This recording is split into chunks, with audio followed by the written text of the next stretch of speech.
Саламатсыздар ма? Бүгін мынандай эластичный бешбармақтың нанын илеп үйренеміз. Каналыма тіркеліп, лайк басып қойсаңыз. Осындай қамырды илесеңіз, қамырыңыз эластичный, езілмейтін болып шығады. Енді ұн аламыз. Сізге астында описаниеде тастап кетемін. 2 жұмыртқа аламыз, тұз аламыз, сосын мұздай су аламыз.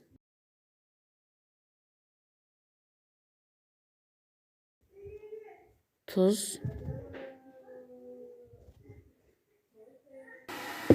1 қасық тұзды салып, 2 жұмыртқаны жарып,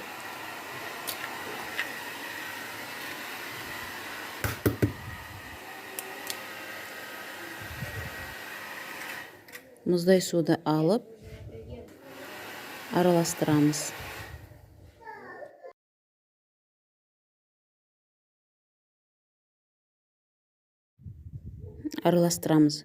Бұндай қамырдың мұздай суды алып, сонымен араластырамыз. Енді араластырып илеп бастаймыз. Бұл қамырдың бешбармаққа есептеп сіз алып кішкене кеңес, 1 домалақ қамырыңыз, 1,5 домалақ қамырыңыз 1 табаққа жарайды. 1 табақ деген етіміз 5 адамға расчет жасайсыз.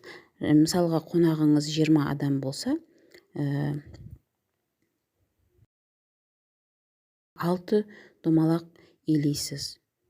Сондай расчетпен алып, осылай илеп, кішкене қатты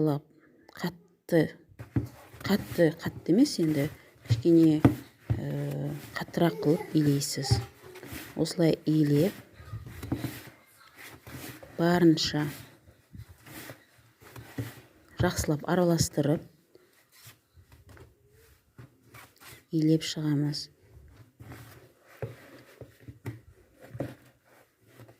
Қатты су көп құйып жібермеңіз, былшырақ болып кетеді. Мен сізге қазір расчетін қалдырамын описаниеде. Осы илеген қамырыңыздың иін қандырғанша барынша илейсіз.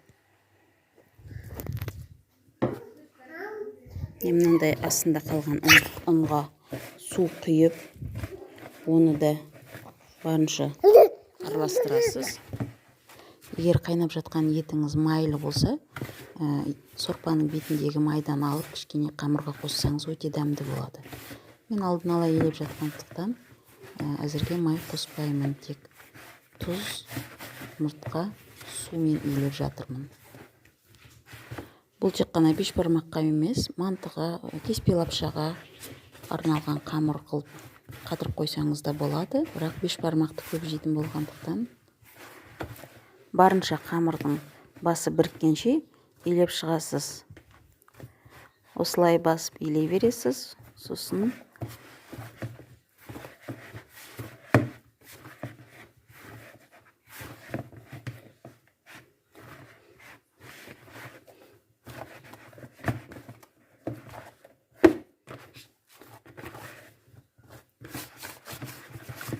ыдысыңыздың айналасында қалған ұндарды, қалдықтарды бір үйкеп шығасыз. Сол кезде барлығы бір тұтас қамыр болып кетеді.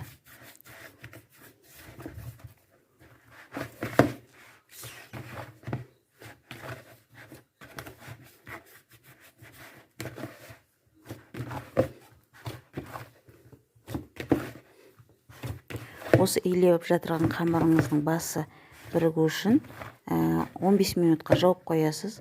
Сосын 15 минут сайын 2 рет қайтарсаңыз, сол кезде әдемі қамыр болып шығады.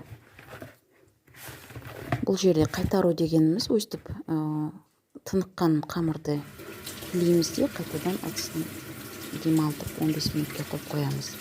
Міне енді осындай қамырды кішкене 5 минутқа, 15 минут деген 5 минутқа жауып қойыңызда, қайтадан демалғаннан кейін қайтадан илесеңіз, бір бастары бірігіп, бір келкі қамыр болады.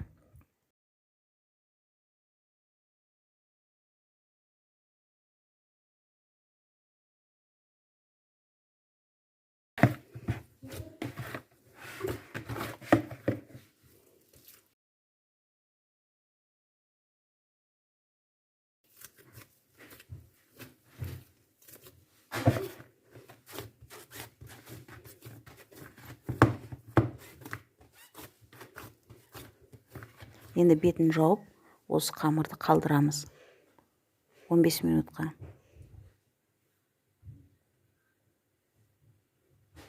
Он 15 минуттан кейін басын қайырып, мінекей осындай екі қайтырғаннан кейін әдемі жылтыраған қамыр шығады. Осы қамырыңызды мантыға, бешбармақтың нанын илеуге пайдалансаңыз, езілмей әдемі бір келкі әдемі қамыр болып шығады. Осыны алып мен пакетке саламын. Пакетке салып, морозильникке қатырып қоямын. Сосын әр ет асқан кезде шығарып қойсаңыз, етіміз енді 3 сағаттай қайнайды ғой. Шығарып қойсаңыз, размораживать етіп, ысып етке сала бересіз. Қарағандарыңызға рахмет. Сау болыңыздар.